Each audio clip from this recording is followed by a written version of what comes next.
जलन। ममता बहुत ही सीधी और प्यारी लड़की थी, वहीं सुनील एक सरल और आगे बढ़ने की सोच रखने वाला लड़का। सुनील, बेटा सुनील कहाँ है? अरे जरा एक गिलास पानी तो दे दो। हाँ माँ, अभी आया।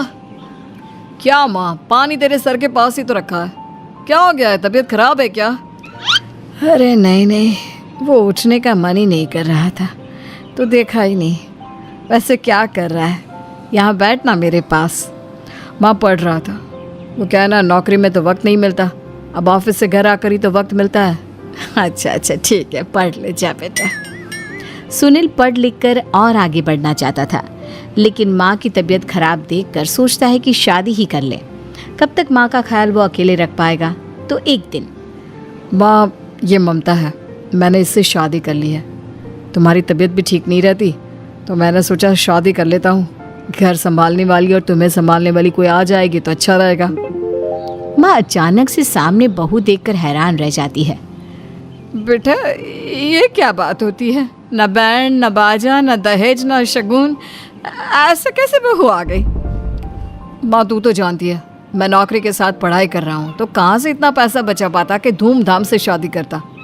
वैसे भी माँ, लोग तो आकर खाकर निकल जाएंगे, इसलिए बस वैसे ही। माँ जी, मैं आपका ख्याल रखूंगी। वैसे भी ये आगे की पढ़ाई कर रहे हैं, अच्छा कुछ कर गए तो सबके दिन फिर से अच्छे आ जाएंगे। सास को ममता की बात ठीक तो लगती है, लेकिन मन में कहीं ना कहीं लगता है कि कहीं बहू बेटे को लेकर फुर्र ना हो जाए और फिर तो वो रह जाएगी अकेली। बेटा देख, मेरा जो कुछ भी है वो सुनील ही है, और सुनील का भी अब इस दुनिया में मैं ही हूँ और कोई नहीं। क्या सुनील? बिल्कुल माँ, लेकिन आज से ममता भी मेरे जीवन का अहम हिस्सा है, जैसे तू है। सास को बड़ा बुरा लगता है कि उसकी सल्तनत में कोई और हिस्सेदार कैसे हो सकता है।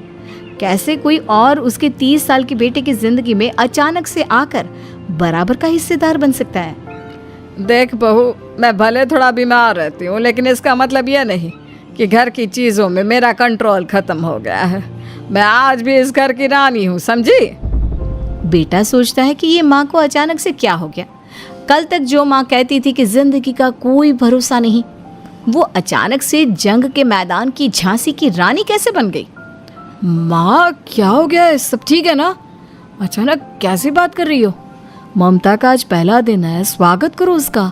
आसपास की आंटियों को बुलाओ, नई दुल्हन की मुंह दिखाए करवाओ। खैर, सास होने का फर्ज निभाती है और बाद में एक सहेली के साथ बाहर निकल जाती है। क्यों री, बताया नहीं कि बेटे का ब्याह कर रही हो? वैसे तो सारा दिन हम ही में घुसी रहती हो। अरे मुझे भी तो अभी पता चला, यूं अचानक सर पर लेकर आ गया। कहता है बहू है माँ तुम्हारी, अब इसको भी इतना ही मैं प्यार करता हूँ जितना तुझे करता हूँ। लो जी, ये क्या बात होगी? क्यों इतना प्यार करता है? अरे माँ का प्यार तो ज़्यादा होता है। अब उसको तो कोई दूसरा पति मिल सकता है, लेकिन तुम ही बताओ, क्या माँ की ममता किसी और की हो सकती है? ना जी ना, बेटे को समझाओ ये बात। अरे क्या समझाऊं, मुझे तो खुद ही समझ में नहीं आ रहा कि क्या हो रहा है। जो बेटा कल तक माँ माँ करता था, अचानक से बीवी बीवी का राग आलाप रहा है। देखा, उसकी बीवी ना सुंदर और जवान है। सुंदरता के आगे तो एक से एक नहीं टिके, तो तेरा बेटा किस खेत की मूली है? सास को भी समझ में आ जाता है कि बहू की सुंदरता के आगे माँ का प्यार किसी काम का नहीं। उधर बीवी, ए जी, अम्मा जी सहेलियों को छोड़ने गई थी, अभी तक आई नहीं, हम देख आए क्या? अरे रहने दो ना, आ जाएंगी। कहाँ जाएगी, उनकी आदत है, एक बार जाती है तो पूरी पंचायत खत्म करके ही आती है। अच्छा ही है, खाना वाना खा कर गई होगी। छोड़ो ना, घूमेगी तो खाना पचेगा, नहीं तो ऐसे ही खाट पकड़ लेगी। बहू भी शांत हो जाती है। उधर सास सोचती है कि आज थोड़ा देर से ही घर जाती हूँ, जब बेटा परेशान होकर ढूंढेगा तब मजा आएगा। बीवी को खुद ही पता चल जाएगा कि माँ के आगे उसकी दाल नहीं गलेगी। लेकिन वहीं दूसरी ओर घर पर, ए जी, माँ जी अभी भी नहीं आई, हमको तो घबराहट हो रही है कि क्या करें, जाकर पता करें किसी के घर। अच्छा, कहाँ जाओगी ये भी बता दो।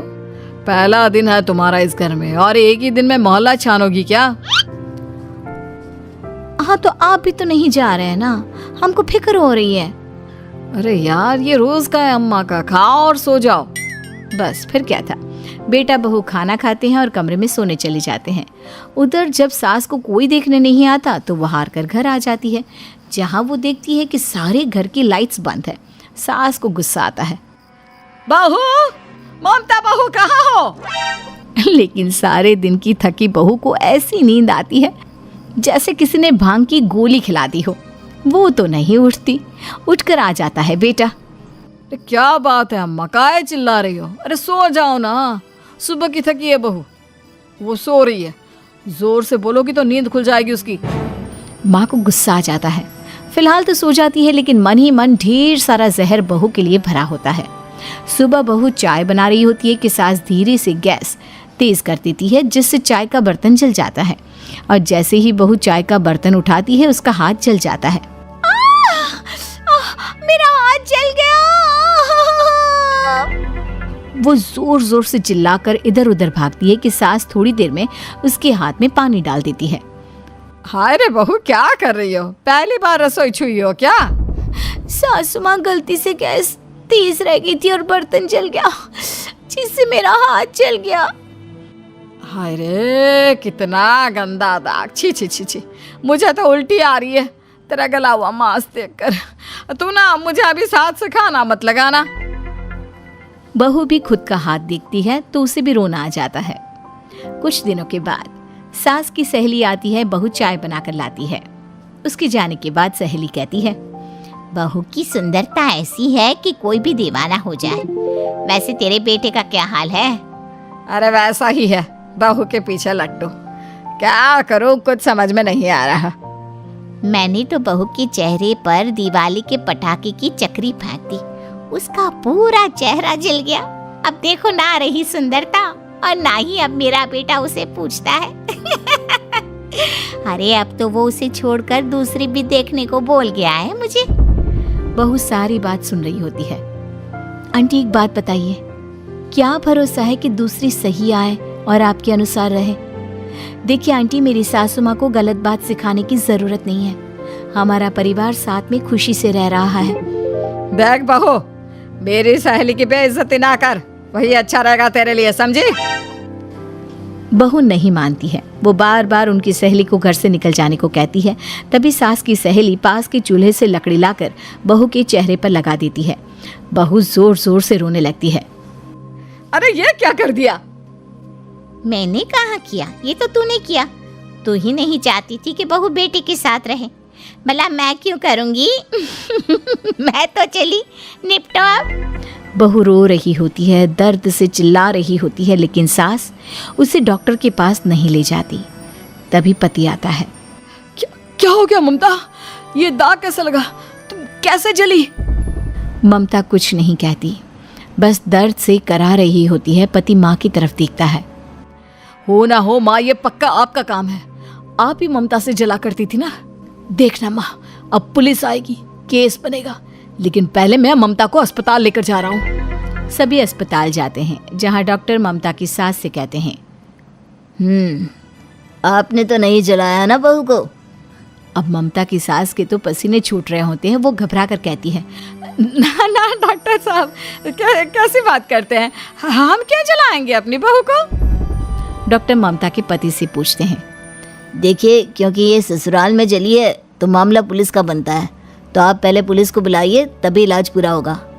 सास डर जाती है कि अब तो बच्ची जिंदगी जेल में ही रहना होगा।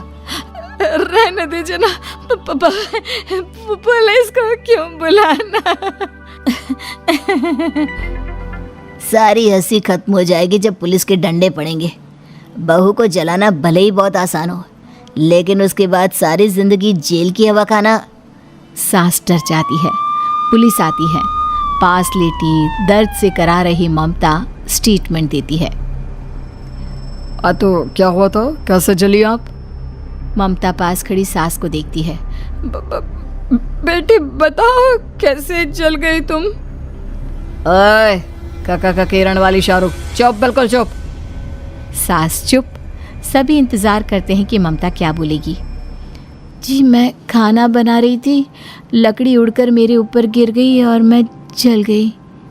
सास बहू की बात सुनकर रोने लगती है। देखा माँ, कितनी समझदार है ममता। ये चाहती तो, हाँ बेटा, ये चाहती तो मैं आज जेल में होती।